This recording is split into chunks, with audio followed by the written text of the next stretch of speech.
अनुपम प्रदेश की हर छोटी बड़ी खबरों को लेकर ऋषिकेश एम्स के पास अतिक्रमण हटाने के दौरान जबरदस्त हंगामा हो गया। पुलिस के साथ पहुंची नगर निगम की टीम के साथ ठेले पटरी वाले भिड़ गए। इस दौरान ठेले पर रखा खाना भी फेंक दिया गया और पुलिस पर भी खाना फेंकने का आरोप लगाया गया। काफी देर तक हंगामा होता रहा। पुरुषों के साथ महिलाओं ने भी कार्रवाई का विरोध किया, जबकि प्रशासन का कहना है कि यह इलाका जीरो जोन घोषित किया जा चुका है और कई बार अतिक्रमण हटाया जा चुका है, लेकिन फिर से लोग यहां पर अवैध कब्जा कर लेते हैं। लिहाजा यहां सख्ती से अतिक्रमण हटाया गया। कई लोगों को बसों में भरकर भी पुलिस यहां से लेकर गई।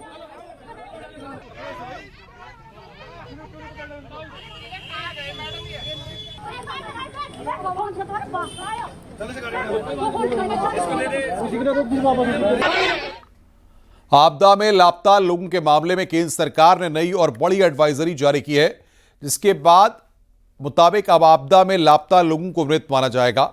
उत्तराखंड के आपदा प्रबंधन सचिव विनोद कुमार सुमन का कहना है कि नई एडवाइजरी के तहत लापता लोगों को मृत माना जाएगा। इसके लिए परिजनों को अपने मूल स्थान पर रिपोर्ट दर्ज करानी होगी, जिसके बाद वहां से राज्य के संबंधित जिलों को रिपोर्ट ट्रांसफर होगी और जांच के बाद जिलों से डेथ सर्टिफिकेट जारी किए जाएंगे, जिससे सरकार से मृतक आश्रितों को आर्थिक मदद मिलने में आसानी होगी।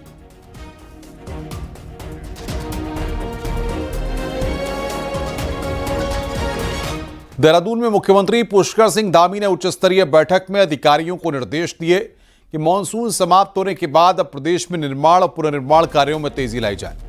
पीडब्ल्यूडी की समीक्षा करते हुए उन्होंने सभी सड़कों को 31 अक्टूबर तक गड्ढा मुक्त करने और पैचवर्क कार्य पूरा करने के निर्देश दिए। सीएम ने साफ कहा कि सड़क निर्माण में किसी भी प्रकार की लापरवाही बर्दाश्त नहीं की जाएगी। मुख्यमंत्री ने सड़क शिकायतों वाले क्षेत्रों में विशेष निगरानी और कार्यों की गुणवत्ता पर विशेष ध्यान देने को कहा। साथ ही गड्ढा मुक्त अभियान की समीक्षा करने के भी निर्देश दिए।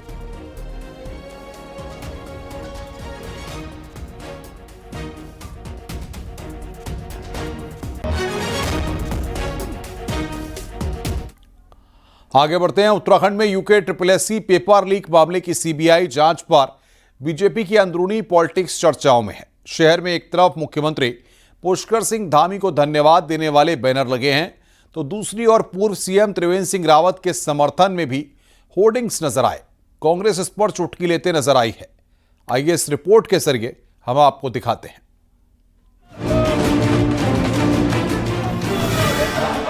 जश्न की ये तस्वीरें बीजेपी हेडक्वार्टर की हैं, जहां मंगलवार को पार्टी वर्कर्स ने मुख्यमंत्री पुष्कर सिंह धामी का आभार जताया, क्योंकि सरकार ने यूके SSSC पेपर मामले में सीबीआई जांच की सिफारिश की। दूसरी तस्वीर सोमवार शाम की है और जगह है पूर्व सीएम त्रिवेंद्र सिंह रावत का आवास, जहां सीबीआई जांच की सिफारिश होते ही त्रिवेंद्र समर्थकों ने पटाखे फोड़कर जश्न मनाया। दरअसल त्रिवेंद्र सिंह बीजेपी के पहले नेता थे जिन्होंने इस मामले में सीबीआई जांच की खुली मांग की थी। मंगलवार सुबह राजधानी की सड़कों पर पोस्टर वॉर भी शुरू हुआ। कहीं मुख्यमंत्री के समर्थन में बैनर तो कहीं त्रिवेंद्र समर्थक पोस्टर दिखाई दिए। ये नज़ारा देख कांग्रेस एक्टिव हो गई। कांग्रेस ने इसे बीजेपी की अंदरूनी राजनीति से जोड़ते हुए कहा कि क्रेडिट लेने की इस होड़ को जनता देख रही है। बीजेपी की ओर से भी प्रतिक्रिया हुई, लेकिन सधे हुए शब्दों में। पहले जब तक मुख्यमंत्री अड़े हुए थे तब तक इसमें होड़ मची थी कि कौन ज्यादा मजबूती से अड़ सकता है, और अब सीबीआई जांच की संस्कृति हो रही है तो अब इसका श्रेय लेने की होड़ मची है।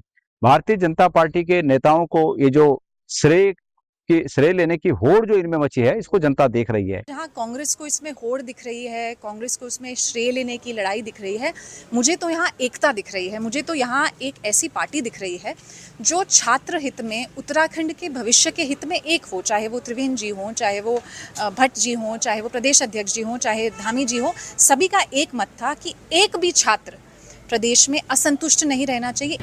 अब जबकि छात्रों का धरना स्थगित हो चुका है, पेपर मामले में जांच अब सीबीआई की हाँ ना पर टिकी हुई है, लेकिन दीवारों पर लगे ये पोस्टर बता रहे हैं कि सियासत अभी खत्म नहीं हुई है। अब देखना ये होगा कि सियासी वॉर के बीच असल न्याय कब और कैसे सामने आता है। देहरादून से न्यूज़ 18 के लिए सुनील नवप्रभात की रिपोर्ट।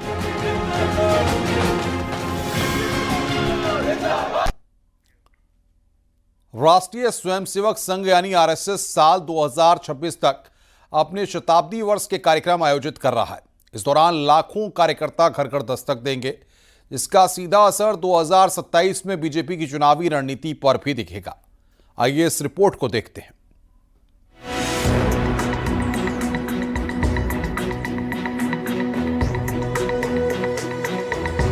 2025 से 2026 तक पूरे देश में आरएसएस के सेवा प्रशिक्षण, संपर्क और संवाद के हजारों कार्यक्रम चलेंगे। मकसद है समाज के हर वर्ग तक पहुंच बनाना। मंडल से लेकर कस्बे और शहरों तक हिंदू सम्मेलन और गोष्ठियों की लंबी प्लानिंग की गई है, तो लोगों के घर घर जाकर भी संपर्क करने का कार्यक्रम है।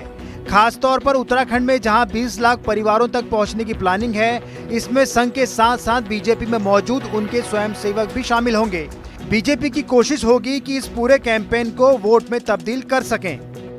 हिंदू पुनर्जागरण तो हम नहीं कह सकते, क्योंकि हिंदुओं को जगाने के लिए बार बार प्रयास किया जाता है और लंबे समय प्रयास किया जाता है, लेकिन संघ का इस अभियान के माध्यम से विचार है कि अब दोबारा जगाने की आवश्यकता ना पड़े, यानी कि हम नियमित जागे रहें। नहीं, देखिए, संघ कभी भी किसी दल की मदद के दृष्टिकोण से कार्य नहीं करता है।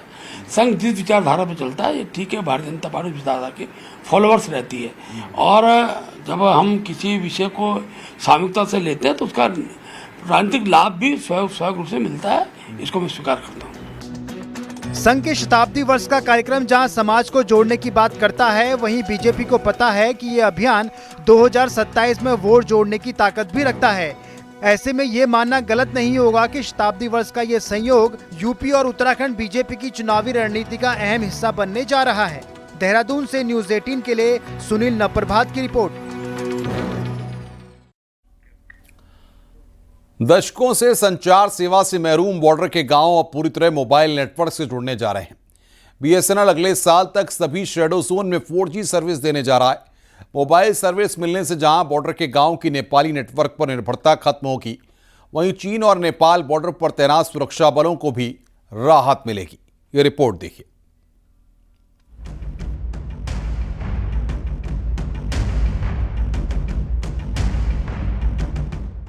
चीन और नेपाल बॉर्डर पर बसे दर्जनों गांव आज भी ऐसे हैं जहां मोबाइल तो दूर, फोन की घंटी भी कभी नहीं बजी। हालात ये हैं कि नेपाल से सटे इलाकों में भारतीय नागरिक नेपाली नेटवर्क के जरिए देश और दुनिया से जुड़ते हैं। नेपाली मोबाइल सर्विस भारतीयों को महंगी तो पड़ती ही है, साथ ही इससे राजस्व का भी नुकसान होता है।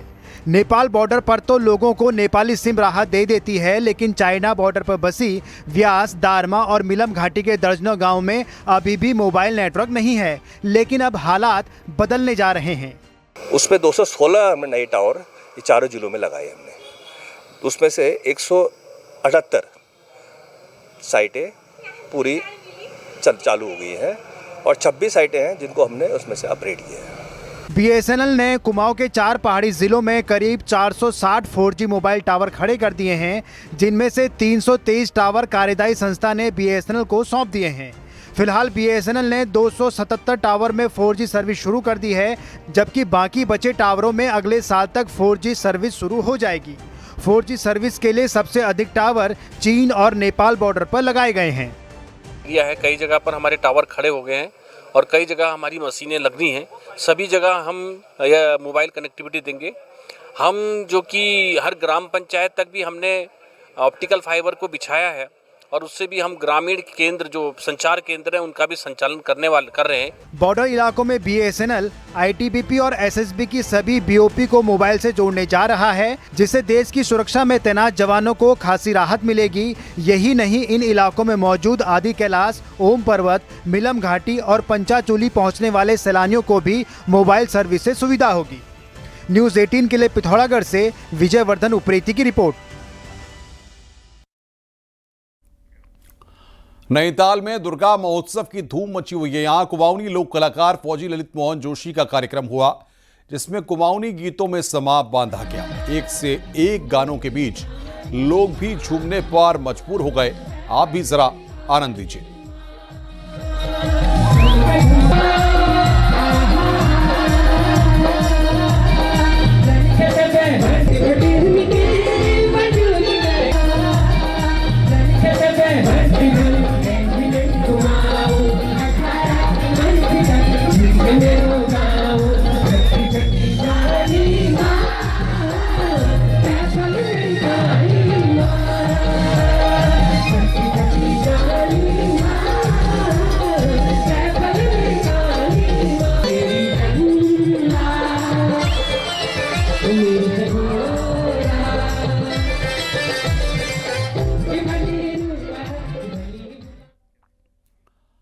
आगे बढ़ते हैं। इन दिनों रामलीलाओं का दौर लगातार जारी है। उत्तराखंड के पहाड़ी इलाकों में तो रामलीलाओं के साथ इंसानी जिंदगी पूरी तरह जुड़ी है।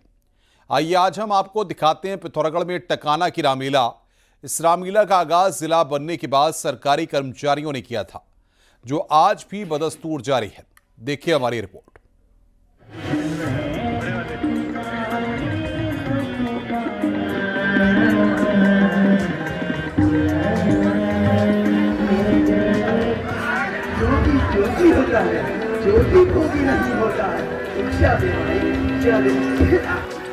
कला, संस्कृति और ऐतिहासिक विरासत को सजोने में पहाड़वासियों का कोई सानी नहीं। इसी का जीता जागता सबूत है टकाना की रामलीला, जो आज भी शास्त्रीय संगीत के सुरों को खुद में समेटे हुए है।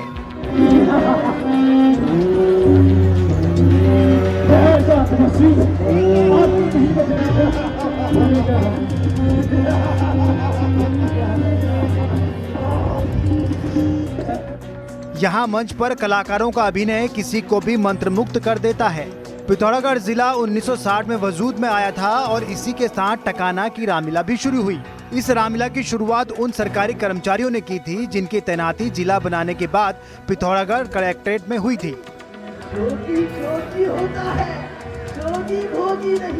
अल्मोड़े का सरकारी स्टाफ था वो पिथौरागढ़ हुआ। उन्हीं सारे सरकारी स्टाफ ने, जो सरकारी कर्मचारी अधिकारी थे, उनकी प्रेरणा से पिथौरागढ़ ये कलेक्ट्रेट परिसर के नज़दीक ये टकाना रामलीला का आयोजन स्टार्ट वर्ष 1964 से प्रारंभ हुआ। सौर घाटी की रामलीला जितनी पुरानी है उतने ही ये कलाकार भी मजे हुए हैं। राम के जन्म से लेकर रावण वध तक की पूरी रामलीला यहाँ बखूबी फरमाई जाती है। रामलीला के मंच में बेहतरीन अभिनय के लिए महीनों तक तालीम भी ली जाती है। कलाकारों की बेहतरीन एक्टिंग जहां दर्शकों के लिए मनोरंजन का जरिया है, वहीं रंगमंच से जुड़े कलाकार को अपना हुनर दिखाने के लिए प्लेटफॉर्म भी मिल जाता है।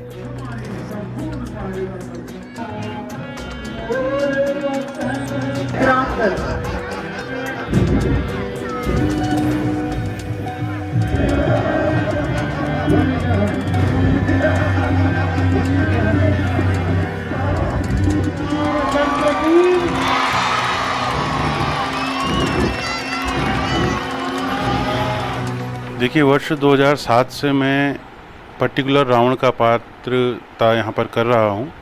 और आप जो बात लगाव की कर रहे हैं, तो मेरा बचपन इन्हीं रामलीला के जो ग्राउंड्स हैं, जो आज ये इस तरह का व्यापक रूप ले चुका है, तो ये हमारा कभी प्लेग्राउंड हुआ करता था और तब से हम लोग इस रामलीला से एसोसिएटेड हैं। मैं यहाँ अभी लक्ष्मण का किरदार निभा रहा हूँ और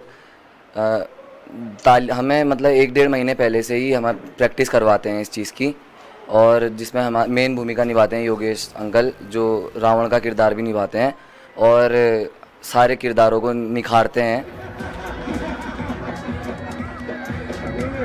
संचार क्रांति के इस दौर में भले ही लोगों के पास मनोरंजन के लाख साधन क्यों ना हो, मगर पहाड़ों में आज भी रामलीला को देखने के लिए लोग दूर दूर से खींचे चले आते हैं। शायद इसीलिए कहा जाता है कि दुनिया भले ही कितनी बदल जाए, मगर पहाड़ के लोगों का अपनी कला और संस्कृति प्रेम वृत्ति भर भी कम नहीं होता।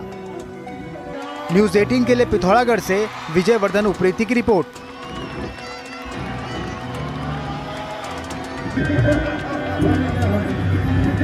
और अब देखते हैं पहाड़ की 10 बड़ी खबरें। पहाड़ टॉप 10। जोशीमठ में देहरादून में पहुंचे सराफा व्यापारी ने उधारी मांगने के नाम पर स्थानीय व्यापारी को पीट दिया, जिस पर खासा बवाल हुआ।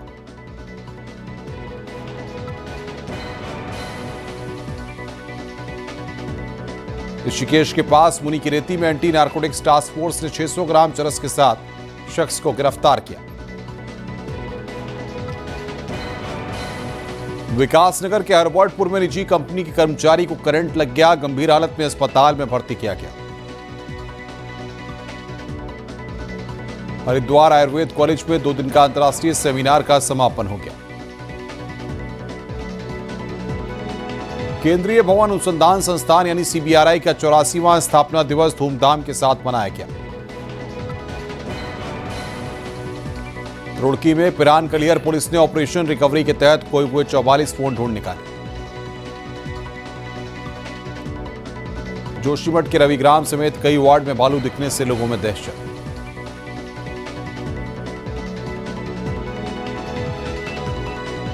UKSSC पेपर केस की CBI जांच कराने पर पिथौरागढ़ में बीजेपी वर्कर ने सीएम धामी का आभार जताया। बीजेपी कार्यकर्ताओं ने आतिशबाजी की। रुद्रप्रयाग के सुमाड़ी में बन रहे राजीव गांधी नवोदय विद्यालय भवन का डीएम ने निरीक्षण किया। इस दौरान काम में तेजी लाने के निर्देश दिए। उत्तराखंड के युवा टेबल टेनिस खिलाड़ियों ने 36वीं राष्ट्रीय टेबल टेनिस प्रतियोगिता बिहार में अंडर 14 में गोल्ड मेडल जीतकर राज्य का नाम रोशन किया।